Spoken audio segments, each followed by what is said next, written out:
नमस्कार दोस्तों। भारतीय धर्मशास्त्र परंपराओं के अनुसार ऐसा माना जाता है, विवाहित बेटी के घर का भोजन करने से व्यक्ति पाप का भागी बनता है और उसे वह कई गुना होकर चुकाना पड़ता है। आज की वीडियो में हम इसी विषय पर चर्चा करेंगे, क्या माता पिता अपनी विवाहित बेटी के घर भोजन कर सकते हैं अथवा नहीं। वीडियो थोड़ी उपयोगी लगे तो एक लाइक ज़रूर कर देना। आप कौन सी बात से सहमत हैं, कमेंट में अपने विचार अवश्य साझा करें। कितनी सच्चाई है, ये बात तो पूर्णतः सत्य है कि धर्मशास्त्रों में इस बात का उल्लेख मिलता है कि माता पिता को विवाहित बेटी के घर का अन्न ग्रहण नहीं करना चाहिए। इसके पीछे का कारण भी सुनिए। कहा जाता है, विवाह के समय माता पिता अपनी बेटी का कन्यादान कर देते हैं, अर्थात बेटी का दान अपने दामाद को कर देते हैं।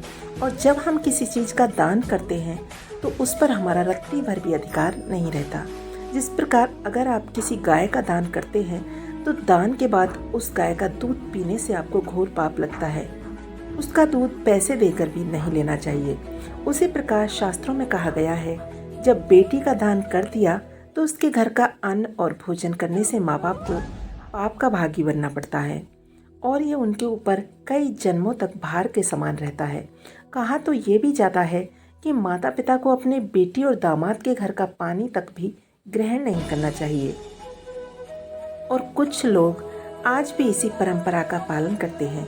दूसरा पहलू, अगर दूसरे पहलू से देखा जाए तो ये भी सच है, अगर माता पिता बेटी के घर जाएं और बेटी थके हारे माता पिता को पानी भी न पिला सके तो ऐसी बेटी पर तो लानत है।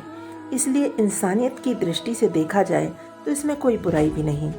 ऐसा उल्लेख मिलता है कि राजा जनक भी अपनी बेटी सीता के घर उनकी ससुराल गए थे, तो बेटी की ससुराल में जाने से कोई बुराई नहीं। अगर ऐसी स्थिति बन जाए तो माता पिता को बेटी के पास जाना पड़े और अगर बेटी और दामाद का भोजन करना पड़े तो जितना भोजन किया है उतना ही उसे किसी न किसी रूप में उपहार स्वरूप दे दें। ऐसा करने से माता पिता को कोई पाप भी नहीं लगता और उनके मन में संतुष्टि भी रहती है। वीडियो पसंद आई तो एक लाइक ज़रूर कर देना। धन्यवाद।